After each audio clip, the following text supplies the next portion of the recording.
Hello, my name is Elizabeth HeartStar, Astro-Oracle.com.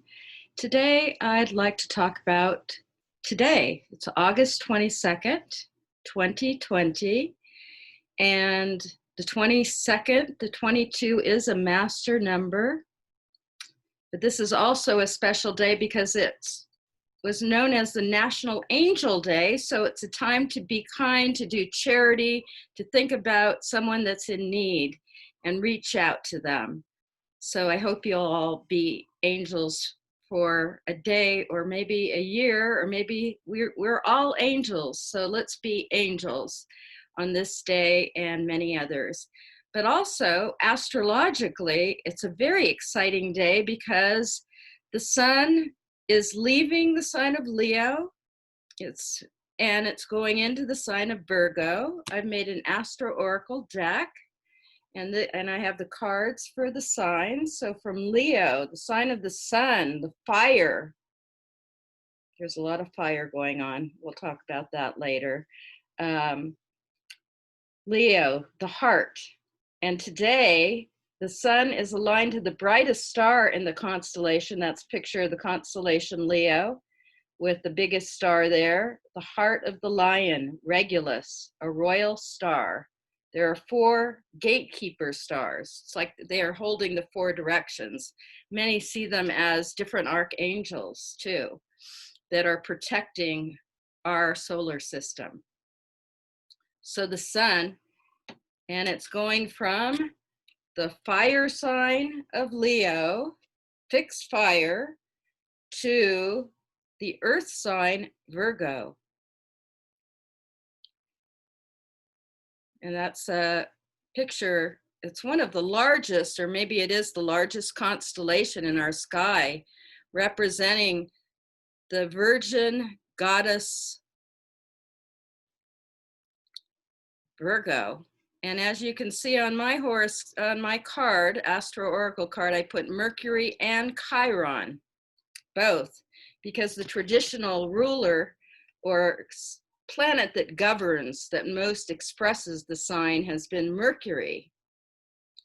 But many astrologers, since Chiron was discovered in 1977, have felt that it more expresses the earth that Virgo is, because Mercury is the mind, the intellect, the way we think, and it's Gemini, it's duality. So Virgo, I tend to use the Chiron as many other astrologers. Some astrologers feel that Chiron most expresses Sagittarius because it's a centaur. I feel it's exalted there in Sagittarius because it is the centaur energy, but Virgo is so much in the body. It's our digestion, assimilation, the intestines, to purify. For Virgo's job is to help to purify and to make everything work healthy. So Virgo is always wishes to be of service to help things move smoothly. So the Regulus star, the heart of the stars, gosh, it could take millions of years. I mean, time doesn't exist as it does in our 3D. So it's just been recently it's come to our attention that the stars actually do move, but they could take, like I said, I have no idea how long they take, but it's really at the 0 Virgo now, the 29th degree of Leo, where the heart of the lion, it is in the constellation of Leo, but everything's moving. So we're taking it into, okay, from the heart, the sun is the heart and the body. Now let's get healthy, Virgo. So we've just come into Virgo for the next month. And so the Chiron that I was talking about, this is the Astro-Oracle card for Chiron, which says heal. In 1977, in November, is when Chiron was brought to our attention. And during that time, I was a teenager then, and it was a mind, body, spirit, and having these expos and new alternative therapies, which is what Chiron represents, that we, it is a centaur. We do have these physical earth animal bodies, desires, but we, like the centaur, the head of the man, woman, that we have this ability to open our centers. We've got this connection, this silver cord, from, we're incredible beings. And so the centaur, Chiron, represents that we have the ability to raise our level of consciousness and not be held back just by our wounds, our pain body, and that's Chiron. Chiron has brought that in, and Chiron is in Aries right now. Aries, which is the firstborn, the I am, the ram, springtime, ruled by Mars. So Chiron, oops, that's the back of my card, which I'm really happy with the way they came out, and they're gold trimmed. So everybody loves the gold around the blue, and so do I, because it's like lapis, which is a beautiful stone. So that's the logo for the Astro-Oracle, with the earth and all the signs in their color frequency, rainbow from Aries red. And there's Chiron in Aries. And we also have Mars, who is really stirring things up right now, in square aspect, conflict, challenge to Pluto, which is what's stirring everything up in the world, the fires in California, the divisions in the world, the politics, everybody's fired up, and they believe they're right, and they are for them. So not only is Mars in its own sign of Aries, but his sister Eris, and look at her, it says disrupt.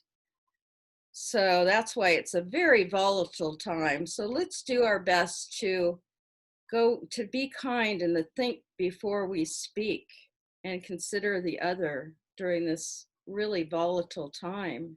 We all need support. And today, the August 22nd, 2020 horoscope. This is it. I put, we're on the cusp. It's 0 degrees of Virgo. The sun is right on that cusp, leaving Leo. All the lion's gates have been opened, and now we're going into Virgo. Let's make things work. You can see the big square. It's called a cosmic cross that is happening because of where the moon and the asteroid goddess Juno. And I'm feeling, because I've lived in Sedona, Arizona for 30 years, when I lived in Los Angeles, where I grew up, I was involved with all the astrology during the 70s and the 80s, and it was fantastic. And then when I moved to Sedona, I've kind of been a hermit, and began to use these asteroid goddesses. There are 4. They were named asteroid goddesses by a wonderful astrologer, Demetra George, who wrote a book, Asteroid Goddesses. But when I created the Astro-Oracle deck, I had been using putting the 4 asteroid goddesses. There's Juno. I'm just going to talk about Juno today, but I have 4 others. When I put them in, I realized that they express the elements of fire, water, air, and earth. And they're so alive for me. I feel like that's my share, my contribution to astrology, really, is bringing to life these 4 asteroid goddesses that are now, some of them considered dwarf planets because of the size and everything. Juno is who I'm going to speak about because today, August 22nd, 2020, on this Royal Gatekeeper Star Regulus Day, Heart of the Lion, the moon is next to Juno in Libra. And Juno loves to be in Libra because she's the asteroid goddess of water. I use the asteroid goddesses, this is my contribution, as the expression of the elements of fire, water, air, earth, and their feminine expression that are helping us to birth this new age, this Aquarian age. It takes the 4 mothers, goddesses of fire, water, air, earth, who are very strong, assisting us. So Juno is the water goddess, for she's the divine feminine balanced with the divine masculine within us and without. So she's all about being in right relationship, in balance within ourselves and with others. So she's known as the goddess of, of cooperation. It says on the card, equality and partnership. She's all about equality and has to demand it sometimes if she's not being respected. So Juno's really strong in Libra today with the moon, very close right now. And probably I'm doing this at almost 10 a.m. in Sedona, Arizona, on August 22nd, 2020. And she is really close to Juno, and for the next few hours she will be. So, and in this cosmic cross, there she is. There's the moon. There's the moon with Juno opposing Mars in Aries. And Libra and Juno are all about balance, thinking of the other, coming from love, Venus. It's the scales. It's the only zodiac sign. Some say it, I guess it's the claws of the scorpion is what I heard. That's the constellation. And they say Libra, because it's a cardinal sign, they say it's the iron fist in the velvet glove, because Libra loves to be as diplomatic and is about love and is always thinking of the other and about beauty and harmony and a peacemaker, but strong, because cardinals are the ones that start things, strong energy. And she's opposing Mars with the moon right now. And Eris, who I didn't put in here. I should have put Eris in here. Eris, the sister of Mars, who's going to disrupt things. And then they both are square to the Capricorn, Pallas Athene and Jupiter. And the moon will be squaring Pluto and Saturn also later today or tomorrow. So this is the square, the conflict or the challenge to evolve, because Jupiter is always about the super consciousness. Pluto's desire is for evolution, but sometimes it's revolution. I mean, Pluto will destroy, and that's why the square to Mars has been so volatile, and all the fires going on in the tempers, and why the moon with Juno is saying, hey, you know what, let's think about the other, let's find balance, let's work together. And it's squaring Saturn. And so, you know, the square is, okay, how are we going to rebuild? Because Saturn's all about building a solid foundation and structure. Saturn's the bones, the skin, the teeth, the knees, everything that gives us form and structure in life.